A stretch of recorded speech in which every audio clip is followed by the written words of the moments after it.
morning, and welcome to Whirlpool Corporation's fourth quarter 2019 earnings release call. Today's call will be recorded. For opening remarks and introductions, I would like to turn the call over to Senior Director of Investor Relations, Roxanne Warner. Please go ahead.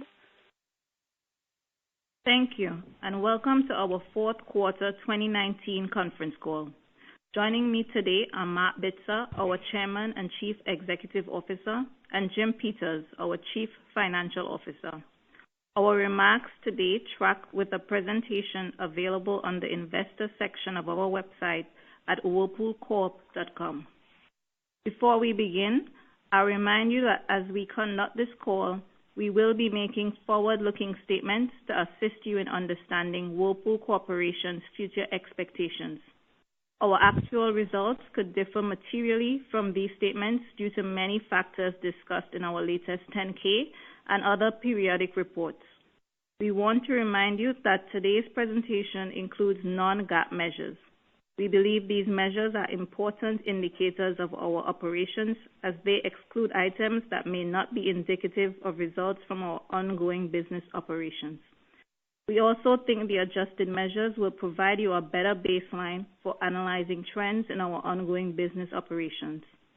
Listeners are directed to the supplemental information package posted on the Investor Relations section of our website for the reconciliation of non-GAAP items to the most directly comparable GAAP measures. At this time, all participants are in listen-only mode. Following our prepared remarks, the call will be open for analyst questions. As a reminder, we ask that participants ask no more than 2 questions. With that, I'll turn the call over to Marc. Thanks, and good morning, everyone. On slide 3, we show our fourth quarter 2019 highlights. We delivered very strong results, organic net sales growth of 1.2% and ongoing EBIT margin expansion to 7.2%, a 100 basis point increase. We demonstrated a strong performance across the globe as all regions delivered positive EBIT. North America led with record EBIT margins of 13.3% despite industry demand softness in the US and Canada. In our Europe, Middle East, and Africa region, we continue to realize the full benefits of our strategic actions. This represents the second consecutive quarter of sequential EBIT improvement in the European region, providing us strong confidence in our ability to drive a region to profitability in 2020. Additionally, we delivered strong free cash flow of over $900 million with positive contributions from all regions. This result was driven by working capital improvements and capital spend efficiencies. Lastly, we continue to strengthen our balance sheet and made strong progress towards our long-term gross debt to EBITDA target of approximately 2. Turning to slide 4, I will discuss our full year highlights. We delivered record ongoing earnings per share of $16, above our $14.75 to $15.50 guidance. With a very strong ongoing EBIT margin expansion of 60 basis points and free cash flow of over $900 million compared to guidance of approximately $800 million. We took decisive action in a challenging environment by announcing and successfully executing on our global cost-based pricing initiatives and driving positive mix through product innovation. Additionally, we remain disciplined in our approach to cost takeout and continue to optimize our overall value chain while overcoming significant headwinds from tariffs and material cost inflation. Despite significant trade and macroeconomic challenges, we fully funded our business investment needs and returned strong levels of cash to shareholders through continued share repurchases and increased our dividends for the 7th consecutive year. These results demonstrate the fundamental strength of our business and provide us confidence when we have the right strategy in place to deliver our long-term goals. Turning to slide 5, we show the drivers of fourth quarter and full year margin expansion. In the fourth quarter, price mix delivered 100 basis points of margin expansion as we realized the benefits of pricing actions and mixed benefits from our product launches. Additionally, we delivered positive net cost takeout in the quarter. Further, improving trends in raw materials more than offset continued tariff headwinds in North America, resulting in a favorable impact of 25 basis points. These margin benefits were partially offset by continued marketing and technology investments and the unfavorable impact of currency. For the full year, very strong margin expansion from price mix was partially offset by the impact of tariffs, increased brand investments, and currency. Overall, we're very pleased to deliver and even slightly over-deliver on our margin commitment and are confident this positive momentum will continue to drive strong results in 2020. Now I'll turn it over to Jim to review our regional results. Thanks, Marc, and good morning, everyone. Turning to slide 7, I'll review the fourth quarter results for our North America region. We delivered stable revenue despite industry softness in the U.S. and Canada, highlighting the agility and underlying strength of our business. Additionally, we delivered record EBIT with margin expansion to 13.3% as strong price mix execution and disciplined cost takeout offset headwinds from fixed cost leverage and continued cost inflation. The region drove margin improvement of 150 basis points in the quarter, making it the 9th consecutive quarter of consistent margin expansion. Turning to slide 8, we review the fourth quarter results for our Europe, Middle East, and Africa region. Excluding business exits, unit volumes were approximately flat with growth in Italy, France, and Eastern Europe, which was offset by soft Middle East and Africa demand. We are pleased to see strong top-line exit rates in December across the region, including year-over-year growth in Middle East and Africa. Momentum from our cost reduction and strategic initiatives delivered positive EBIT with margin expansion of 210 basis points. These initiatives remain fully on track, and we delivered in line with our guidance of approximately $100 million EBIT benefit on an annual basis, with approximately $75 million to be realized in 2019. This sustained improvement provides us confidence in our ability to return the region to profitability in 2020. Now we turn to slide 9 to review the fourth quarter results for our Latin America region. Unit volume significantly increased alongside a rebound in Brazil industry demand, offsetting continued weakness in Mexico. Organic net sales, which excludes 2018 Embraco sales, increased approximately 17%, driven by Brazil share gains and very strong direct-to-consumer sales.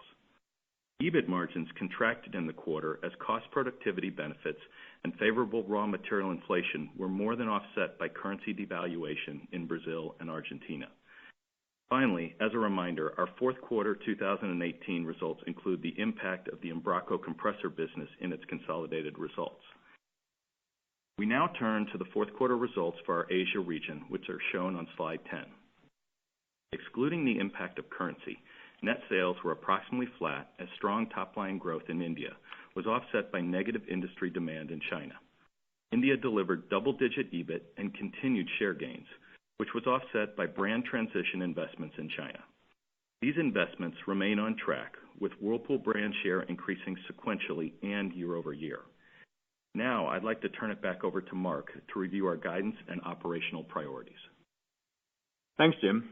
Turning to slide 12, we'll review our guidance assumption for 2020. In line with our long-term goals, we expect to drive organic net sales growth of approximately 3%. We expect to deliver approximately 7.5% ongoing EBIT margin, an increase of about 60 basis points. Lastly, our free cash flow guidance is $800 million to $900 million, which includes a net unfavorable impact of $140 million from one-time items. Turning to slide 13, we show the drivers of our approximately 7.5% ongoing EBIT margin guidance in 2020. We expect approximately 25 basis points of improvement related to price mix as we deliver new and innovative products and services to our customers. We expect net cost to drive approximately 50 basis points of improvement as we realize the benefits of our global standardization and complexity reduction initiatives. Additionally, based on what has been announced to date, we do not expect tariffs to have a year-over-year impact on 2020 results, while favorable trends in raw materials are expected to drive approximately 50 basis points of margin expansion. Further, we expect a negative margin impact of approximately 50 basis points as we continue to invest in our digital transformation journey and an unfavorable impact from currency of approximately 25 basis points. Moving to slides 14 and 15, we want to highlight just a few of our innovative products which allow us to drive positive price mix during 2020. The first slide shows how we will achieve product leadership in the North American premium top-load laundry segment. These products will launch throughout the first quarter of this year, replacing our entire premium top-load laundry segment. These connected, capable products have purposeful innovation to meet customer needs, such as load and go dispenser, a new pre-treat station, and an extra power function. Second example on slide 15 highlights our new dishwasher built on our first ever true global architecture, which is set to launch in North America and Asia in the first quarter and at a later stage in Europe. By leveraging our architecture globally, we are able to drive significant improvement in part and complexity reduction, therefore driving cost efficiencies. Even more importantly, this innovative product features a new full-size third rack with a full functioning spray arm, the largest third rack available in the market. We fully expect to see major growth in our mass and premium segments as a result of these innovative consumer relevant features. Again, these are just a few examples of exciting innovations that we expect to launch this year that will continue to drive positive price mix. Now I'll turn it back to Jim to highlight a few remaining guidance items. Thanks, Marc. Turning to slide 16, we expect to deliver ongoing earnings per share of $16 to $17 in 2020. Our ongoing tax rate is expected to be 20 to 25% compared to 15.3% in 2019, resulting in a year-over-year headwind of approximately $1.55. A European tax law change in late 2019 favorably impacted our effective tax rate. Excluding this benefit, our tax rate would have been near the midpoint of our previous guidance. Additionally, several of our tax reform benefits and strategies from prior years are no longer effective in 2020, further increasing our rate to our current 20 to 25% range. Secondly, as we mentioned earlier, we expect to drive EBIT margin expansion in all regions, totaling approximately 60 basis points, resulting in strong earnings accretion. Our earnings per share guidance includes a headwind of 60 cents as 2019 EBIT includes approximately $50 million related to Embraca. Additionally, we expect moderately lower interest expense after the repayment of our $1 billion term loan in 2019. Lastly, we highlight the carryover benefit from our 2019 share buybacks. While we expect to continue to repurchase shares at a moderate level, we do not provide specific guidance for 2020 and do not reflect that as a driver. On slide 17, we show our regional guidance for the year. Starting with industry demand, we maintain our cautious demand outlook for North America. While U.S. housing starts show positive signs of strengthening, that has not yet translated into higher appliance demand. In EMEA, we expect a continuation of modest growth, while in Latin America, we expect growth of 3 to 4% as improvements in Brazil are offset by continued weakness in Mexico. Asia industry is expected to be approximately flat as growth in India is offset by continued demand pressure in China. In total, we expect the global appliance industry to be approximately flat for 2020. Regarding our EBIT guidance, we expect continued margin expansion in North America, driven by focused cost discipline and favorable price mix related to new product introductions. In EMEA, we fully expect to continue to realize the benefits of our strategic actions to restore EMEA to profitability, resulting in EBIT margin expansion of over 170 basis points. As a reminder, we executed several strategic actions, including our business exits in the first half of 2019, driving benefits primarily in the second half. In Latin America, we expect to deliver EBIT margins of approximately 6% as demand improvements and accelerating direct-to-consumer sales in Brazil are offset by demand weakness in Mexico and currency devaluation in Argentina and Brazil. Lastly, we expect to achieve EBIT margins of 3 to 4% in Asia, as strong India operations are partially offset by weak demand expectations in China. In total, we expect to deliver approximately 60 basis points of margin improvement and are confident that our operational priorities and initiatives will deliver continued progress towards our long-term goals. Turning to slide 18, I will discuss the drivers of our 2020 free cash flow. We expect to deliver approximately $1.7 billion in cash earnings, primarily driven by margin expansion offset by the sale of Embraco. We expect $550 million in capital expenditures as we continue to invest in our business. Additionally, we expect to deliver approximately $50 million of working capital improvement, primarily through inventory reduction initiatives as we fully transition key product launches across the globe. And we expect $200 million of restructuring cash outlays, which includes the reindustrialization of our Naples, Italy manufacturing facility. Lastly, free cash flow is negatively impacted by approximately $140 million related to several one-time items.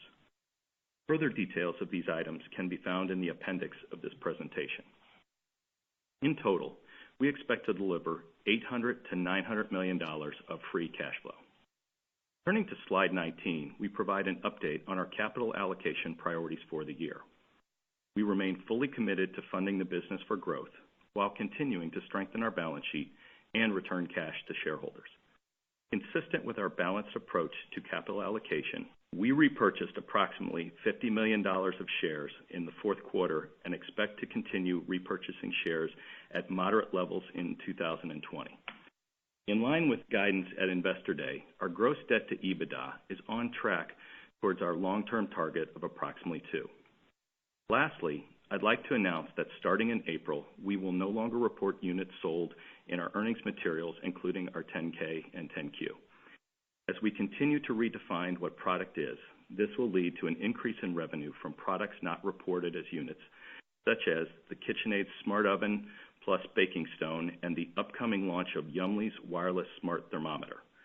Further, we continue to invest in our digital transformation journey and unlock long-term value creation through incremental revenue from digital products and services, such as our Yummly Pro subscription service.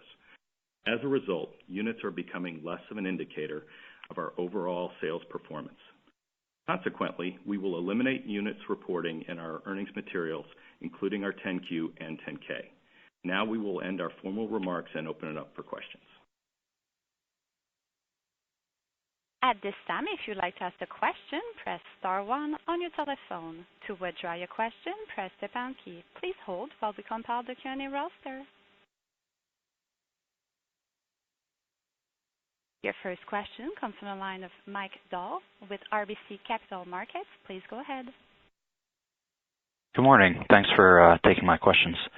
Good morning. Wanted to start out just a couple of questions around North American volumes and maybe a follow-up about your last comment on Jim around units. But just in the quarter, with volumes a bit weak, it seems like on the major appliance side, a little below what AHAM said, and then I think we all were expecting some rebound in small appliance shipments, just given the timing shifts you had indicated last quarter. Can you talk us through just the inventory dynamics, potentially at your trade partners, both in major appliances and small appliances, and how we should be thinking about what happened in the quarter and maybe how that's progressing into 2020? So Mike, it's Marc Bitzer. Let me comment on the NAR volume Q4, which, as you know, in total, we reported a 3.8% unit decline for North America. Now, keep in mind, first of all, on the pure majors business, and if you want to take one indication, the AHAM numbers were minus 1.8 for the quarter, which, just to remind everybody, does not encompass the entire spectrum of what we sell. But that's, of course, one part of that. If you look at the pure majors business, we approximately held market share in Q4. So we feel pretty good about where we are from market share, in particular during promotion periods. On the other parts of the business, keep in mind Canada is in there. Canada continues to have a market decline, and the Canadian market is soft, and that has an impact. On the SDA volume, frankly, coming into the quarter, we did expect that the trade brings inventories back to normal levels around the end of the year, and they didn't. So the trade inventories on the SDA side are lower than the year before. but we feel very good about the sell-through for KitchenAid SDA, which is pretty solid and pretty stable. So these are pretty much the major components. And maybe, Jim, you want to comment again on the units reporting? Yeah, Mike, and then on the units reporting, as I mentioned, is we look at our business globally. There are a lot of parts of the world where services and other consumables, products that aren't normally included in our unit count are an increasing part of our sales. So, we've typically looked at a unit as something that has a power cord attached to it. And a lot more of the stuff that we sell now today, whether it be stand mixer attachments, it be licensed products, it be, as I mentioned, consumables or services, just don't fall into there. And so we felt it was a much less relevant indicator, while revenues is a better indicator of how we're doing on a global basis. Okay, thanks. And that was actually going to be my second question. Just, is there any way you can size up those components just before you kind of transition to the new reporting? Just give us a sense of what those represent today, by either in aggregate or by major region. Yeah, I'd say right now that we don't disclose those specifically by region and all that. As we said, it's becoming more a part of our ongoing sales, and I think as we switch to this new model, we'll look at what relevant measures we think we should be communicating. Okay, thank you. Your next question comes from the line of Michael Rios with J.P. Morgan. Please go ahead. Thanks. Good morning, everyone. Good morning, Michael. First question I had was just on the competitive backdrop in North America. There's been a lot of chatter and concern, as there always is perpetually, but given the past year with the ramp of the LG and Samsung lines, we've gotten a lot of questions around how that may or may not have affected the competitive dynamics. I was hoping you could comment on your view of the promotional environment in the fourth quarter. Seasonally, there's always, I think, a lift in the fourth quarter, but if you could comment on how that trend has been maybe year over year, and if you view anything related to the ramp up of those plants as having contributed to that at all. So it's Michael, it's Marc. As you mentioned already, this question around the competitive background in North America, they're almost a perennial question, so i.e. they have been around for the last 10 years. In the last 10 years, we expanded our margin on consistent base in North America. So of course, it's an intense competitive environment, but I think we've also impressively demonstrated that we can expand margins despite a highly competitive environment. In particular, when it comes to the onshoring of the two washing machine factories, as we always said, we welcome that because it's a level playing field, and we feel very confident that we can compete in that environment. So as such, no, we did not see a negative impact on the broader competitive environment from the onshoring of that production. I would say it's pretty much the same intense environment. Particularly relates to your question around the promotion environment. Yes, in Q4 we saw a slight uptick on the promotion intensity, particularly from two competitors, but not the entire marketplace. And that doesn't entirely surprise us. But you've also seen that despite a broader market contraction, we delivered 13.3% EBIT margin in North America, which demonstrates that even in a promotion environment, even with a declining markets, we are able to deliver very, very strong margins. Right. So, I appreciate that, Marc. And maybe just to dive in a little bit more as my second question on the North American margins, which obviously is very, very impressive. If you could give us any sense of, perhaps just being a little more granular around, the drivers of that 150 basis point year-over-year improvement. In particular, obviously you have the price mix component, and I'm also curious about cost productivity. What's driving that bucket, and what was the contributor there, particularly as obviously you don't have any additional volume leverage to take advantage of. So really, what was driving that other bucket? Yeah, Michael, and this is Jim. Let me maybe start a little bit with that. I'd say for North America, the margin expansion was driven by similar levers to what we said globally, and so there's not a significant difference there. We did obviously have positive price and mix within North America within the quarter. From a net cost perspective, we also began to see some, cost progression there. And what we're seeing is one, and as we talked about going into 2020, a reduction in headwinds in terms of what we're seeing on materials. Tariffs were very stable within the quarter, so, that was, positive for us. And then, we did make some investments similar to what you see on our walk for the whole quarter. So there's nothing unusual within North America outside of what we demonstrated globally, that it was really pricing and mix, and then a positive cost environment that offset some of the cost headwinds we had to deal with. Great, thank you. Thanks, Michael. Your next question comes from the line of Susan McClary with Goldman Sachs. Your line is open. Thank you. Good morning. Good morning. To start off with, can you talk a little bit about inflation and, how you're seeing steel prices and other kind of key inputs as we think about 2020?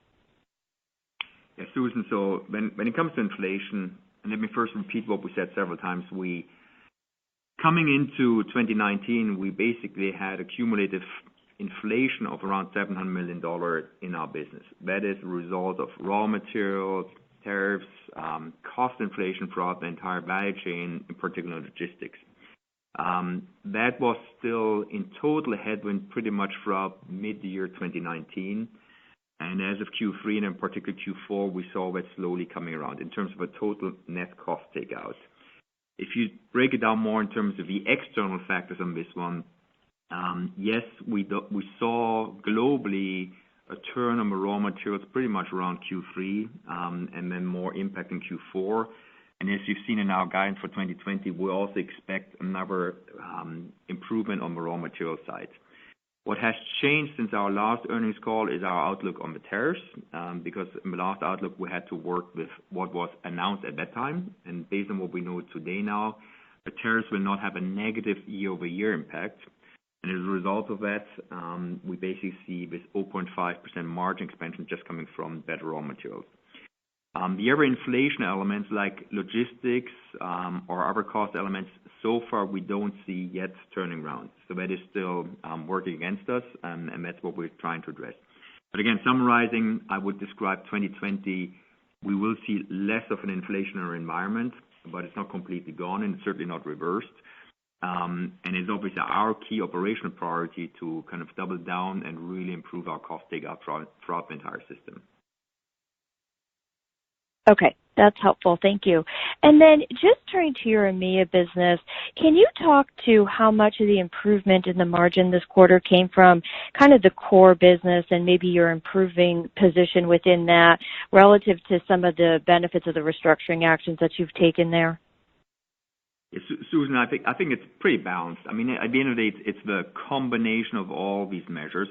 Keep in mind the biggest actions which we drove pretty much for the last several quarters is a fixed cost takeout, the kind of exit of certain non-core businesses like Turkey, like South Africa, and the whole points, small domestic appliances, and the refocus of investments and driving growth in our core markets.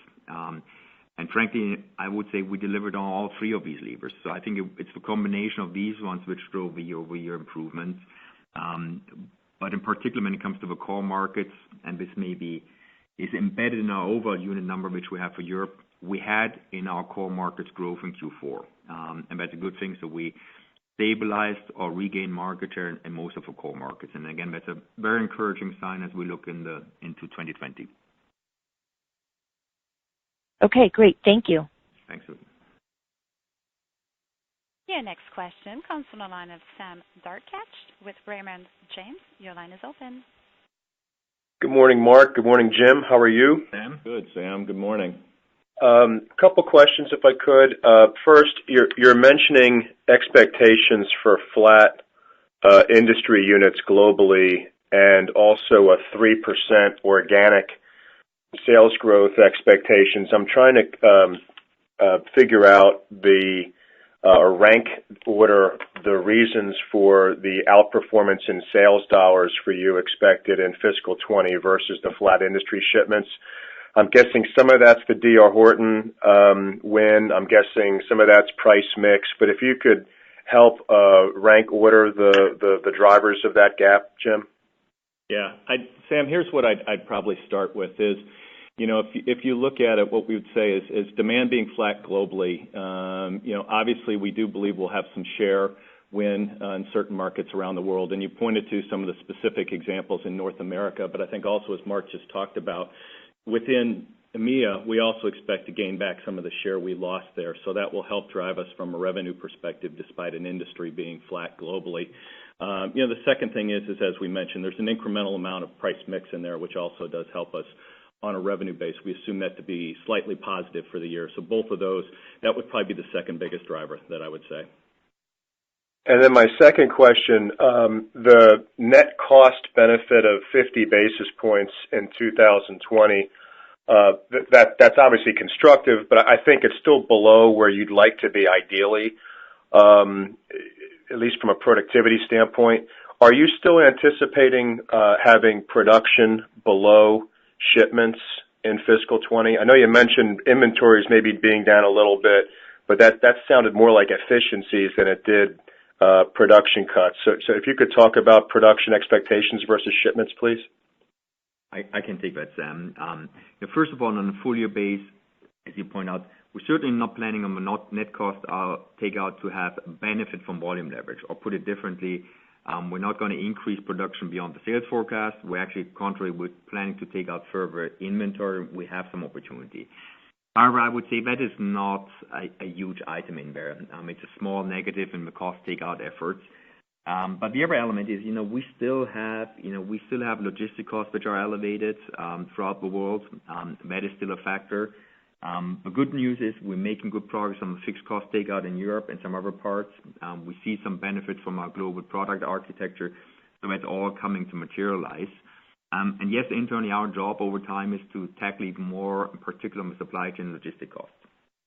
So long term, what should that net cost number be as opposed to the 50 basis points? And again, Sam, I would come back to what we said at the Global Investor Conference.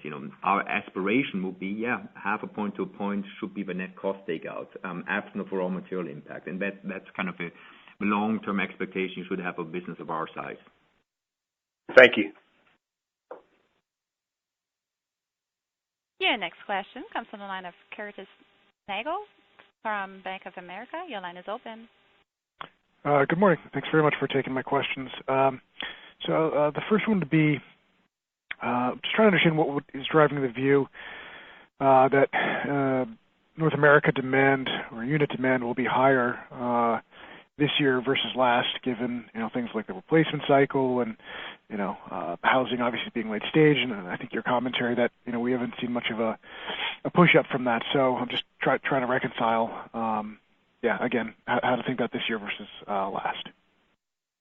So Curtis, let me, again, on North America, first of all, to repeat the numbers, we expect North America industry to be somewhere between -1% and +1%. So pretty much flat year over year. As you know, they're basically simplified. There are two major components in the industry demand. One is the replacement demand, the other one which is somewhat related to housing or remodeling.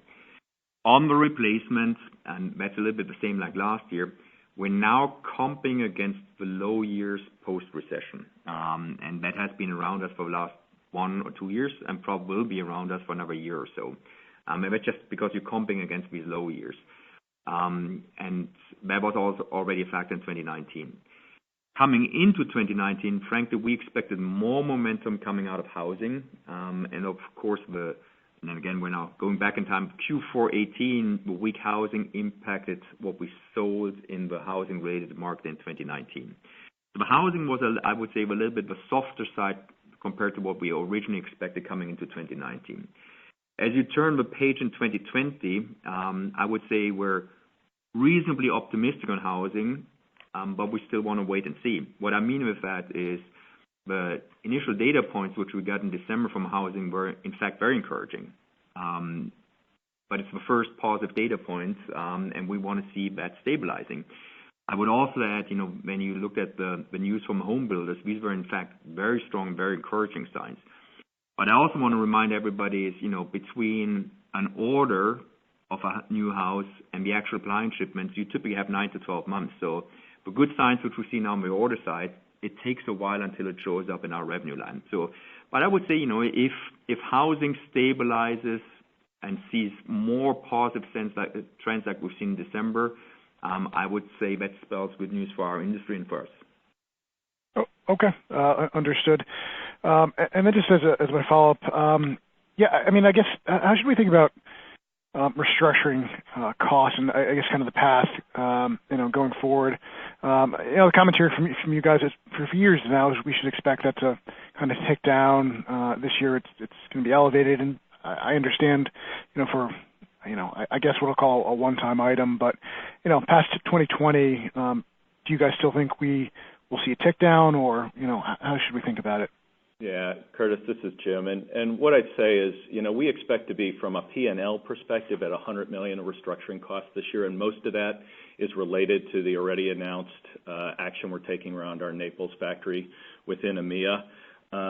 So that's also the $100 million is about the run rate you should expect, that or less on a go-forward basis. What we do have within this year is we still have assumed $200 million of cash outlays for restructuring, and that's just some of the ongoing projects that we have, including Naples. That's the finalization of those, but we've already taken the P&L charge for those. But somewhere $100 million or less than that is what you really should think about on an ongoing basis that we'll see. Curtis, and it's Marc, and let me also echo what Jim is saying. And again, stepping back in time, post the acquisitions which we did, and also post-recession, we had several years where we had restructuring 150 to 200 or north of $200 million. And rightfully, many of you asked, when is that coming down? So I would say 2020 is now the first significant year where we basically take it down to $100 million. And again, to Jim's point, the cash is following it over time, but the charge as such will be $100 million. And I would say 2020 is the first significant year where you see a significant reduction in restructuring, and that I think should be a trend going forward. Oh, okay, understood. Thanks very much. Your next question comes from the line of David McGregor with Longbow Research. Your line is open. Yes, good morning. Congratulations on the quarter. I thought it was a good quarter overall. I guess just on Europe, just to go back to an earlier caller's question on Europe, and just looking at your 2020 EBIT guide of 100 to 150 basis points, how much of the expected improvement is related to a full year of the savings that you've delivered so far versus how much is related to top-line drivers like listing growth and favorable mix? Yeah, well, I'd say, David, if you start off with, we said that the actions we took deliver about $100 million on a run rate basis, and we really realized about $75 million of that so far. So there's about an incremental $25 million that will come within next year from those actions we've already planned. And then additionally, we've got other continuing cost takeout initiatives that we've entered into there, and we continue to drive. We have, as I mentioned, the action around the Naples factory that at some point in the time, while we don't expect it to be a significant benefit within 2020, it will be from an ongoing perspective. And then, as I mentioned earlier, really volume lift or regaining some of the market share in some of our key markets is what we see as the opportunity that will then, close the gap in terms of that margin progression there. I don't want to get cut off because I've got a second question, but if I could just ask you to elaborate on the answer you just provided and just how much of a drag on the segment EBIT was the MEA business? David, the MEA business was a drag throughout pretty much Q3. As you know, we had some issues around recertification against the new industry standards. But MEA in Q4 was pretty much in line with where we historically had it and where we should be. But it was a drag pretty much until September. So it was a little bit drag on a full year base. So yes, I would say that is a further leverage of, a lever for further operational organic improvement in 2020 because you're just not comping against lower 3 quarters. Right. Okay. And then my follow-up question, I guess, with respect to the North American business, I guess there's a lot of questions in the market today regarding, you've got negative North American units. The working capital certainly was below the guide that you had discussed on the October call, yet revenues were generally flat, and you put up some pretty impressive margins. I guess within the revenue growth math, can you talk about how strong is the mix and just how confident are you that the mix will remain strong through 2020? And I guess, you've got a lot of innovation in the market right now. Is this a matter of just we had a good year in mix and then we end up against some pretty tough mix comps? Or are we in the beginning of maybe a 2, 3, 4 year stretch driven by innovation, a very strong mix contribution to the P&L? So David, Overall, I would say in Q4, first of all, it was driven by pricing, was driven by, yes, our continued discipline in line with our established policy around promotion and participation. We created value.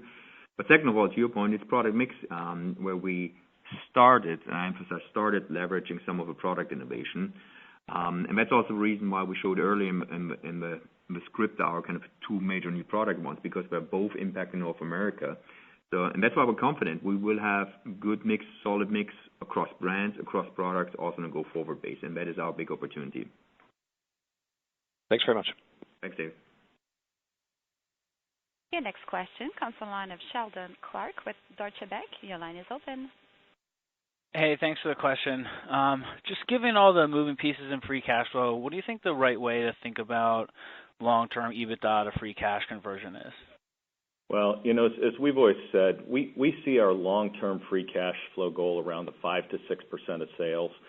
So, as we begin to exit this year, I think you start to look at a conversion that begins to get into the 85% plus area, and again, I think 2020, as we mentioned, we still have some key one-time items that we need to do, such as some legal settlements and other things, but once you get beyond that, we do expect to be in that 5 to 6% of sales as a free cash flow percentage. And that's, you think, starting in 2021? In 2021, I'd say we will get much closer to there, and it'll be a progression as you go through over the next few years.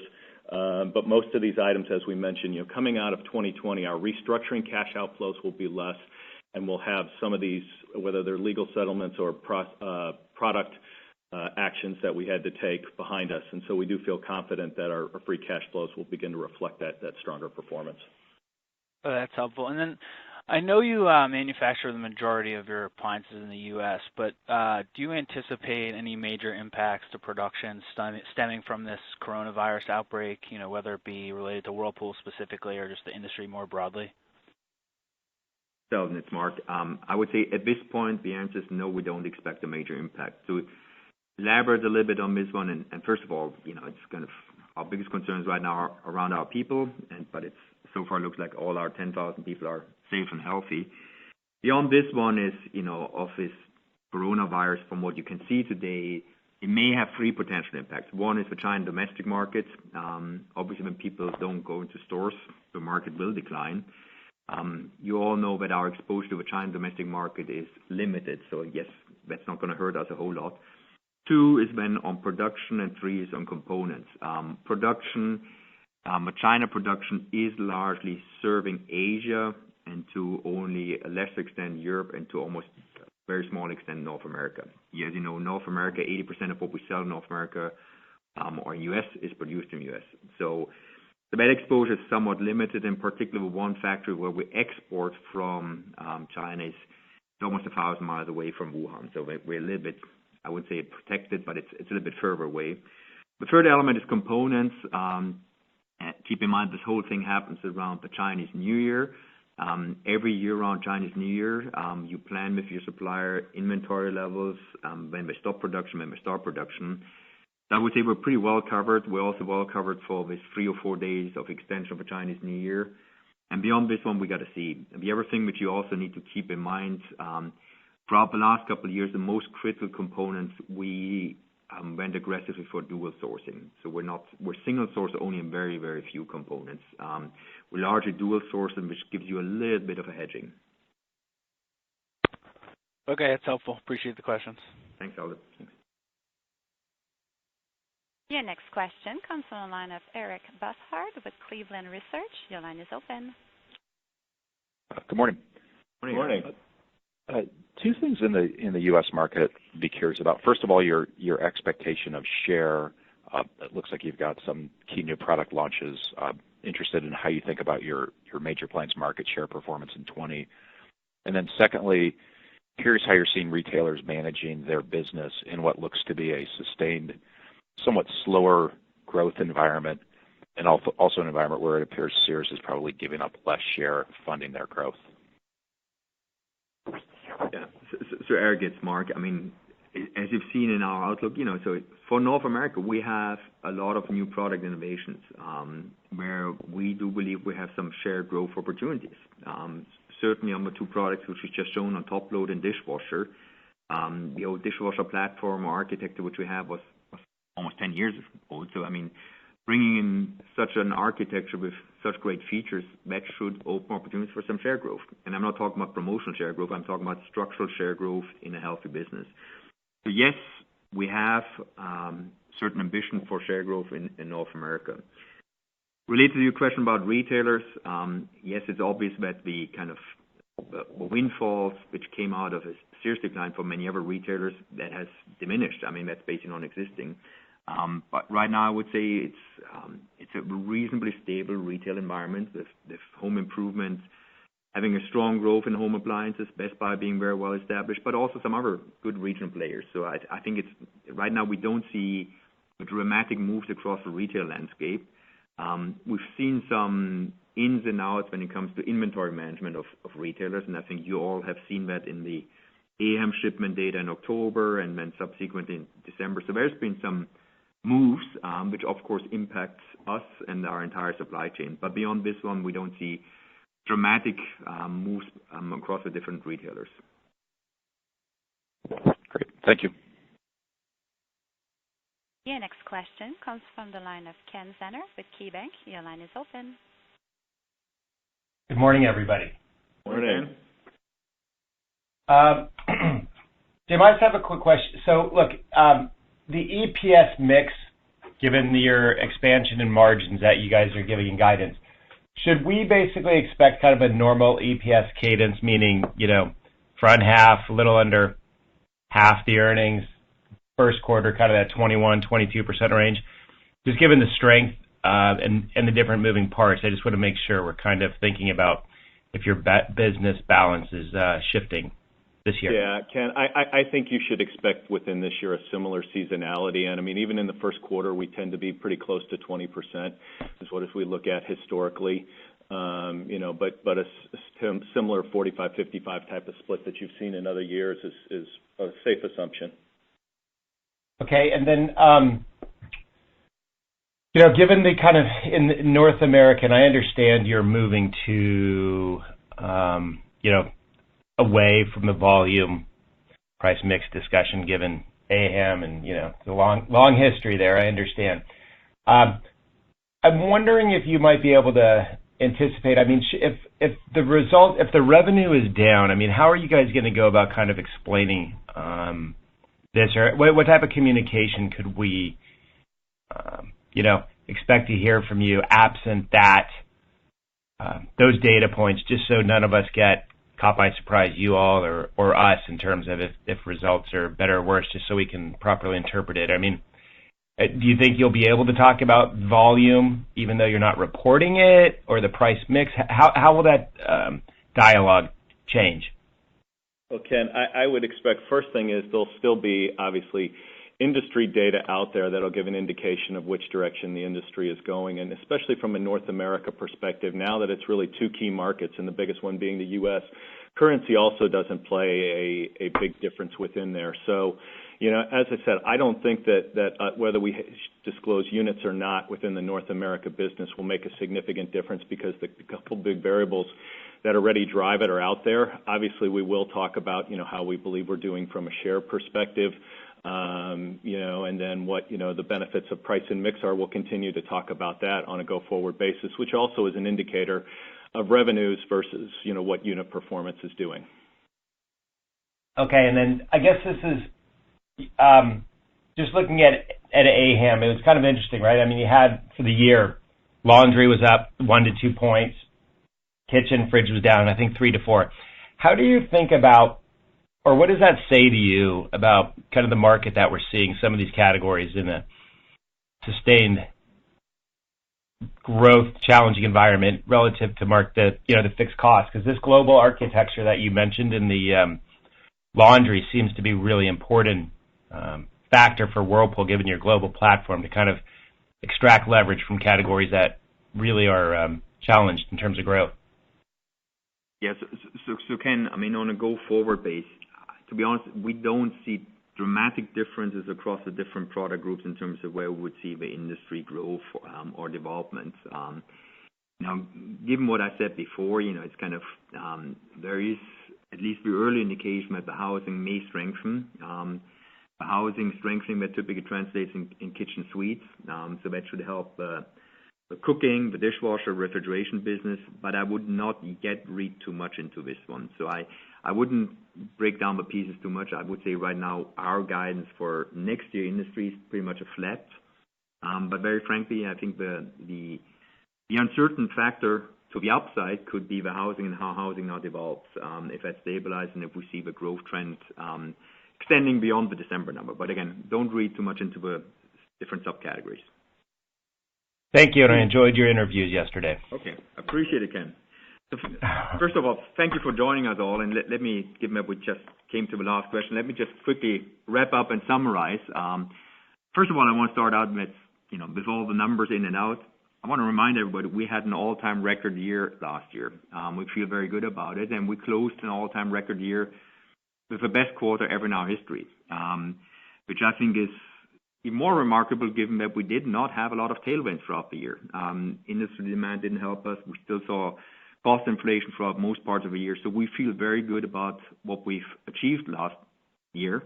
But now we're in January 2020. The most important thing about last year is that it gave us a good momentum as we exited the year. So we feel very good about momentum, which we carry into 2020. And I hope you heard also that confidence throughout the earnings call. As we look into 2020, and we laid that out, we have clear operation priorities.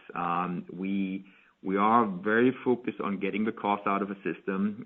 We are focused on executing the product launches, which we talked about. And obviously, there's a lot more launches beyond those two ones which we highlighted. And from a regional perspective, of course, we have a key focus not only in maintaining strong margins in North America, but particularly continuing to turn around Europe and China. That is a key focus. But then in a broader perspective, and this comes back to our Investor Day, I want to remind everybody, our strategy has not changed. Beyond the operational priorities and delivering on our commitments, we have a very strong focus on continuing to execute along our strategic imperatives, which is not only about product leadership, but it's our entire digital transformation, be it on redefining what the product is, be it on winning digital consumer journey. So there's a strong focus in our company around the strategic transformation, and we feel very good about where we are, and we will kind of increase our efforts throughout the year to kind of create a long-term, strong, and sustainable business. With that in mind, I just want to thank you for joining us today and talk to you next quarter. This concludes today's conference call. You may now disconnect.